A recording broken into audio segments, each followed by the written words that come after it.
ರಾಜ್ಯದಲ್ಲಿ ತಾಂಡವವಾಡ್ತಿದೆ ಭೀಕರ ಬರ.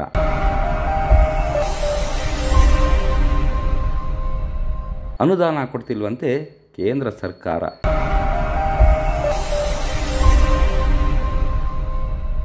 ಆದರೂ ಸಂಭ್ರಮ ಸಡಗರದ ಅಬ್ಬರ.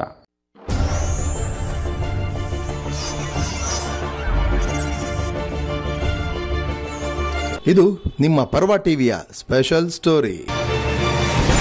ನಮಸ್ಕಾರ ಸ್ನೇಹಿತರೆ. ರಾಜ್ಯದಲ್ಲಿ ಭೀಕರ ಬರ ತಾಂಡವವಾಡ್ತಿದೆ. ಮಳೆರಾಯ ಕೈಕೊಟ್ಟ ಪರಿಣಾಮ ರಾಜ್ಯದ 99% ತಾಲೂಕುಗಳಲ್ಲಿ ಬರವಿದೆ ಅಂತ ಸರ್ಕಾರವೇ ಹೇಳಿದೆ. ಇದರ ಜೊತೆಗೆ ಕೇಂದ್ರ ಸರ್ಕಾರ ನಮ್ಮ ಪಾಲಿನ ಅನುದಾನ ಕೊಡ್ತಿಲ್ಲ ಅಂತೇಳಿ ಮುಖ್ಯಮಂತ್ರಿ ನೇತೃತ್ವದಲ್ಲೇ ದೆಹಲಿಗೆ ತೆರಳಿ ಪ್ರತಿಭಟನೆ ಮಾಡುವ ಮೂಲಕ ಇತಿಹಾಸವನ್ನೇ ಸೃಷ್ಟಿಸಿದೆ. ಜೀವನಾಡಿ ಕನ್ನಂಬಾಡಿ ಅಣೆಕಟ್ಟೆಯಲ್ಲಿ ನೀರಿದ್ದು ತಮಿಳುನಾಡಿಗೆ ಸರಾಗವಾಗಿ ಹರಿಯುತ್ತೆ. ನಮ್ಮ ನಾಲೆಗಳಿಗೆ ಬರ್ತಿಲ್ವಲ್ಲ ಅಂತ ಕೊರಗುತ್ತಿರುವ ರೈತ 12-13 ತಿಂಗಳಿಗೆ ಕಟಾವು ಮಾಡಬೇಕಾದ ಕಬ್ಬನ್ನು 7 ತಿಂಗಳಿಗೆ ಕಡಿದು ಕಾರ್ಖಾನೆಗಳಿಗೆ ಮಾರಾಟ ಮಾಡ್ತಿದ್ದಾನೆ. ಹಾಲಿ ಇರುವ ಬೆಳೆಗಳನ್ನು ಉಳಿಸಿಕೊಳ್ಳುವ ದಾರಿ ತಿಳಿಯದೆ ಬೆಂಕಿ ಹಚ್ಚಿದ್ದೂ ಇದೆ. ಇದ್ಯಾವುದರ ಬಗ್ಗೆಯೂ ಚಿಂತೆ ಇಲ್ಲದ ಶಿವರಾಮಯ್ಯ ಸರ್ಕಾರ ತಾನು ನೀಡಿರುವ ಪಂಚ ಗ್ಯಾರಂಟಿಗಳನ್ನು ಮುಂದಿಟ್ಟುಕೊಂಡು ಮುಂದಿನ ಲೋಕಸಭಾ ಚುನಾವಣೆಯಲ್ಲಿ ಗೆಲ್ಲುವುದಕ್ಕೆ ಜನರಿಗೆ ಬಿರಿಯಾನಿ ಊಟ ಆಗ್ತಿದೆ. ಹೌದು, ಮಳವಳ್ಳಿ ಪಟ್ಟಣದ ಶಾಂತಿ ಕಾಲೇಜಿನ ಮುಂಭಾಗ ಇಂದು ನಡೆದ ಸಡಗರ ಸಂಭ್ರಮದ ಅಬ್ಬರದ ಕಥೆ ಇದು. ಈ ಸಮಾವೇಶಕ್ಕೆ ಸರ್ಕಾರ ಜನರನ್ನ ಕರೆತರಲು ಬರೋಬ್ಬರಿ 400 ಬಸ್ಸುಗಳ ವ್ಯವಸ್ಥೆ ಮಾಡಿತ್ತು. ಮಂಡ್ಯ ಜಿಲ್ಲೆ ಮಾತ್ರವಲ್ಲ, ನೆರೆಯ ಚಾಮರಾಜನಗರ, ಮೈಸೂರು, ರಾಮನಗರ ಜಿಲ್ಲೆಗಳ ಗ್ಯಾರಂಟಿ ಫಲಾನುಭವಿಗಳನ್ನು ಕೂಡ ಎತ್ತಾಕೊಂಡು ಬರಬೇಕು ಅಂತ ಅಂಗನವಾಡಿ ಆಶಾ ಕಾರ್ಯಕರ್ತರು, ಗ್ರಾಮ ಪಂಚಾಯತಿ ಸದಸ್ಯರಿಗೆ ಫಾರ್ಮನ್ನು ಹೊರಡಿಸಲಾಗಿತ್ತು. ಕಾರ್ಯಕ್ರಮವನ್ನು ಯಶಸ್ವಿಯಾಗಿ ನಡೆಸುವ ಸಲುವಾಗಿ ನಿನ್ನೆ ರಾತ್ರಿ ಸರ್ಕಾರಿ ಜನರಿಗೆ ಭರ್ಜರಿ ಬಾಡೂಟದ ವ್ಯವಸ್ಥೆ ಮಾಡಲಾಗಿತ್ತು. ಈ ಸಮಾವೇಶಕ್ಕಾಗಿ ಸರ್ಕಾರಿ ಖಜಾನೆಯಿಂದ ಕನಿಷ್ಠ 10 ಕೋಟಿ ರೂಪಾಯಿಗಳನ್ನ ಹೋಮ ಮಾಡಲಾಯಿತು ಅಂತ ಆಪ್ತ ಮೂಲಗಳು ತಿಳಿಸಿವೆ.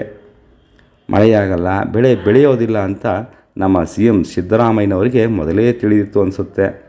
ಆ ಕಾರಣದಿಂದಲೇ ಪಂಚ ಗ್ಯಾರಂಟಿಗಳನ್ನ ಘೋಷಣೆ ಮಾಡಿ ಮುಂದಿನ ಚುನಾವಣೆಯನ್ನು ಗೆಲ್ಲಲು ಬಿರಿಯಾನಿ ಊಟ ಹಾಕಿಸ್ತಿದ್ದಾರೆ. ಹೊಟ್ಟಿನಲ್ಲಿ ಹೊಟ್ಟೆಗೆ ಹಿಟ್ಟಿರದಿದ್ದರೂ ಜುಟ್ಟಿಗೆ ಮಲ್ಲಿಗೆ ಹೂವು ಮುಡಿಸಲು ಗ್ಯಾರಂಟಿ ಸರ್ಕಾರ ಪ್ರಾಮಾಣಿಕ ಪ್ರಯತ್ನ ಮಾಡ್ತಿದೆ. ಹುಚ್ಚಿ ಮದುವೆಯಲ್ಲಿ ಹುಂಡವನೇ ಜಾಣ ಅನ್ನೋ ಗಾದೆ ಮಾತು ನಿಜಾನ ಸುಳ್ಳ ಅನ್ನೋದು ಮುಂದಿನ ಲೋಕಸಭಾ ಚುನಾವಣೆಯಲ್ಲಿ ಸಾಬೀತಾಗಲಿದೆ. ಅದುವರೆಗೂ ಕಾದು ನೋಡೋಣ. ಈ ಸಂಭ್ರಮದ ಜೊತೆಗೆ ನಮ್ಮ ಯೂಟ್ಯೂಬ್ ಚಾನಲ್ನ ಸಬ್ಸ್ಕ್ರೈಬ್ ಮತ್ತು ಶೇರ್ ಮಾಡೋದನ್ನು ಮರಿಬೇಡ್ರಪ್ಪು. ಮತ್ತೆ ಸಿಗೋಣ. ನಮಸ್ಕಾರ. ಇದರಿಂದ ನೀರಿನ ಉಳಿತಾಯ ಸಹ ಆಗುತ್ತದೆ. ಅವಶ್ಯವಾದ ಬೆಳೆಗಳನ್ನು ಬೆಳೆದು ಮಾರುಕಟ್ಟೆಯಲ್ಲಿ ಸೂಕ್ತ ಬೆಲೆಯನ್ನು ಪಡೆದು ರೈತರ ಆರ್ಥಿಕ ಪರಿಸ್ಥಿತಿ ಸುಧಾರಿಸುತ್ತದೆ ಮತ್ತು ರೈತರ ನಾಡು ಹಸನಾಗುತ್ತದೆ.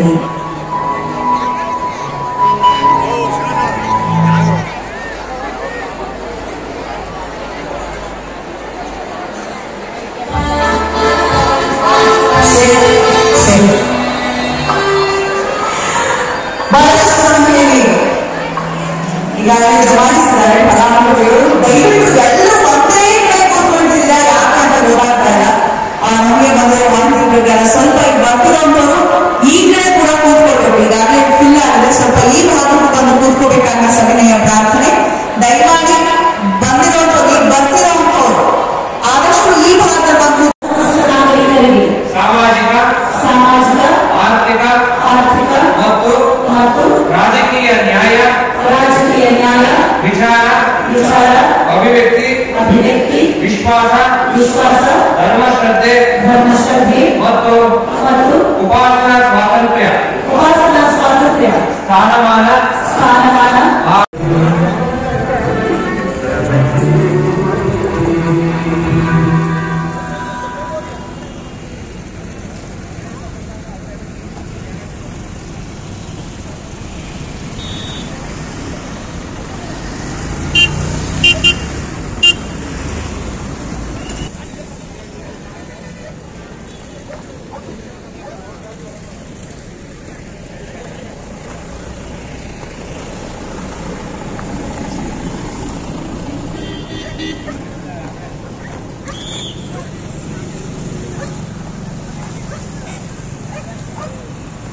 ಪಾರ್ಕ್ ಆ ಕಡೆ ಮಾಡಿ ಗಾಡಿ.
ಯಾರು ಅನ್ನ ಹೆಂಗೆ ಬಿಸಾಕೋದಲ್ರಿ ಮನುಷ್ಯ. ಹೌದಾ?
ಅವರಲ್ಲಿ ಭ್ರಾತೃತ್ವ ಭಾವನೆಯನ್ನು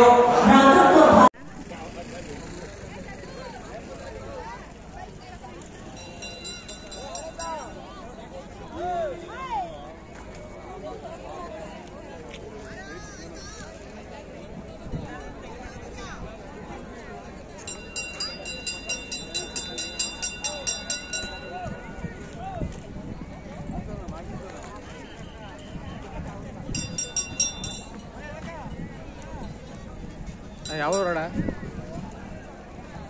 ನಾವ್ರ ಯಾವ್ರವರು ಗೋವಿನ ಕೊಪ್ಪಳವ್ರ?